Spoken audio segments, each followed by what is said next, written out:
আজকে আমরা দেখেছি যে প্রত্যেকটি জেলা কিংবা বিভাগীয় পর্যায়ে সকল ধরনের খেলাধুলা প্রায় বন্ধ হয়ে গেছে।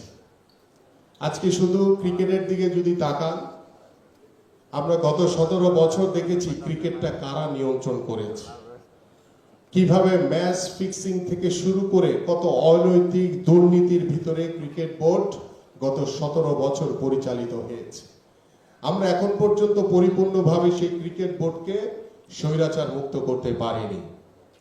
আমরা বাংলাদেশ ফুটবল ফেডারেশনের দিকে তাকান, আজকে আমরা বাংলাদেশ ফুটবল ফেডারেশনকে আমরা আশা করেছিলাম যে যারা বিগত বছরে 17 বছরে যারা বিভিন্নভাবে বাংলাদেশের ফুটবল থেকে বঞ্চিত হয়েছিল, যারা মাঠের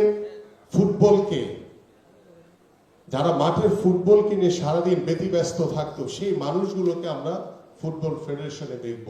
কিন্তু দুর্ভাগ্য, হাতে গোনা কিছু মানুষ ছাড়া আমরা দেখছি যে এখন পর্যন্ত ফুটবল ফেডারেশনে সেই আওয়ামী লীগের পুনর্বাসন করা হয়েছে।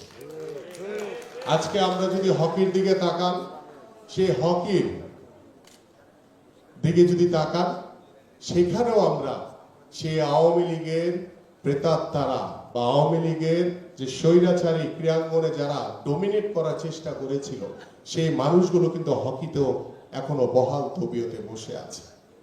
এবং আপনি যদি আজকে ক্রীড়া পরিষদের দিকে তাকান, আমরা 5ই আগস্ট স্বৈরাচার শেখ হাসিনা মুক্ত হয়েছে, কিন্তু বাংলাদেশের রাষ্ট্রীয় প্রতিষ্ঠানগুলো থেকে বা বাংলাদেশের ক্রীড়াঙ্গন থেকে এখন পর্যন্ত পরিপূর্ণ স্বৈরাচার মুক্ত করতে পারে নাই।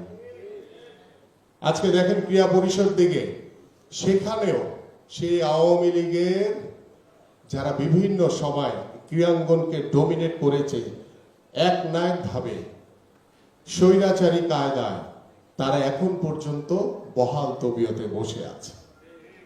আজকে আমরা দেখতে পাচ্ছি, আমি আমাদের যে ক্রীড়া উপদেষ্টা তাকে বলেছিলাম যে আপনি যে আন্দোলনের মধ্য দিয়ে বাংলাদেশ স্বৈরাচার শেখ হাসিনা মুক্ত হয়েছে, আমরা নতুনভাবে আমাদের রাষ্ট্রীয় প্রতিষ্ঠানগুলোকে নতুনভাবে ঢেলে সাজানোর যে স্বপ্ন দেখছি, সেই জায়গা থেকে আপনি আপনার ক্রীড়াঙ্গনের যে জায়গাটি আল্লাহ পাক আপনাকে সুযোগ দিয়েছে, সেই জায়গাটিতে পরিপূর্ণভাবে স্বৈরাচার মুক্ত করেন।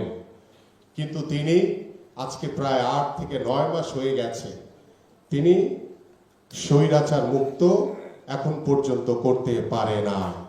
এবং পাশাপাশি আমরা ইদানিং দেখছি তিনি সেই আওয়ামী লীগের স্বৈরাচারদেরকে নতুন করে পুনর্বাসন করছেন।